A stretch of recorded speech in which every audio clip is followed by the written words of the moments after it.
SJC here! Today's movie review, Django Unchained.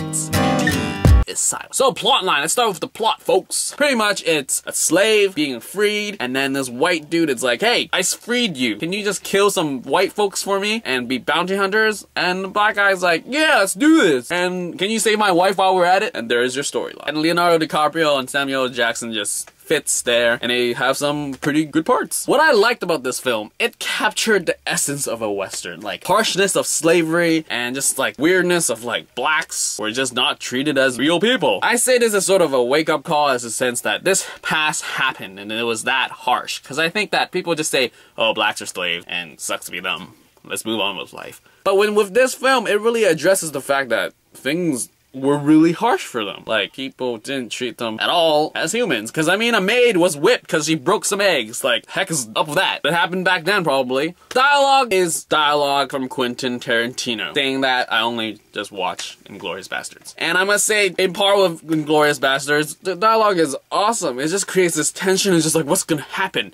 Like, ugh! Smart dialogue, really, like, classy and really, like, I see what you did there, sort of thing. I don't know why I use classy, but I hope you get my point. It runs off 2 hours and 45 minutes, and that's not even the original cut. When the Blu-ray comes out, it's gonna be even longer, probably hitting like 3 hours something. And I must say that's a plus and a minus, in the sense where the plus you get sort of more of a characterization of the key characters, and a minus where you think things are dragged. And I must say that throughout the film there were points where I felt like, is the film gonna end here? But no, we just keep following it, and it just keeps going. What I didn't like, there isn't that much I didn't like, but maybe a little bit stress on the characterization. Maybe some characters could have had more time to develop, so I would actually care about them in a sense beyond what was given to me. The gore sometimes came off as comedy, really. In Bastards, I didn't feel that some of the action was comedical, but here it felt totally like, it's a serious moment, gunshots, bam, bam, bam. And then some guy just like hurt and he's just getting repeatedly shot and people are laughing. It's a serious moment, didn't happen here. But then again, those scenes were realistic in the sense where it could have carried out,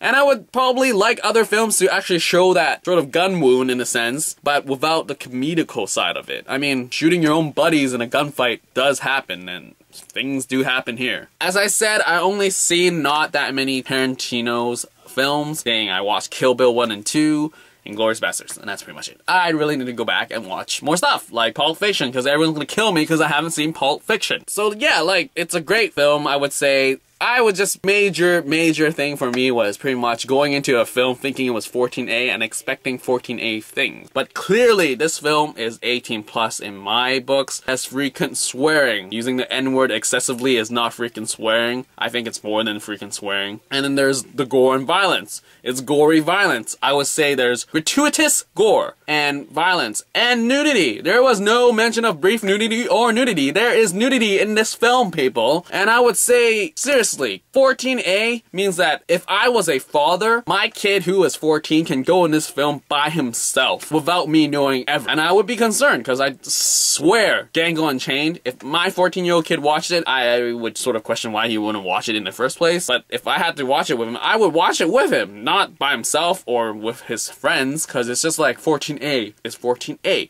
I really think Canada is messed up in a sense where they think 14A can have gore, wearing, nudity now, and like F words and N words. Probably if they put in the C word, it'll be 18 plus. But then they can't, apparently C word is nothing in British or UK. I mean, what do you want? Do you want like a full-on implied sex scene? Then it would be 18 plus, or a full frontal of a female body. Cause yeah, I don't know what to say. That's for a rant for next time. Anyway, let's go back to Django Unchained. I really enjoyed this movie. Had a bit long on my taste, but then again, movies nowadays are short in general. I mean, you got 2.5 hours, that'll be long. 2 and 15, okay. More like 1.5 is pretty much what you get nowadays, or 1.5 to 2. So prepare to not drink a lot of fluids for this, unless you want to miss stuff and leave the theater, because you're just weird because you paid and then you leave your entertainment. I don't get why people do that. So that is it, Django Unchained. It was enjoyable. Jamie Foxx, awesome. Christoph Waltz, DiCaprio, Jackson, awesome stuff. So yeah, that's my review. Be the judge if you like it or not. Tell me in the description if you did watch it. And that is all for the review of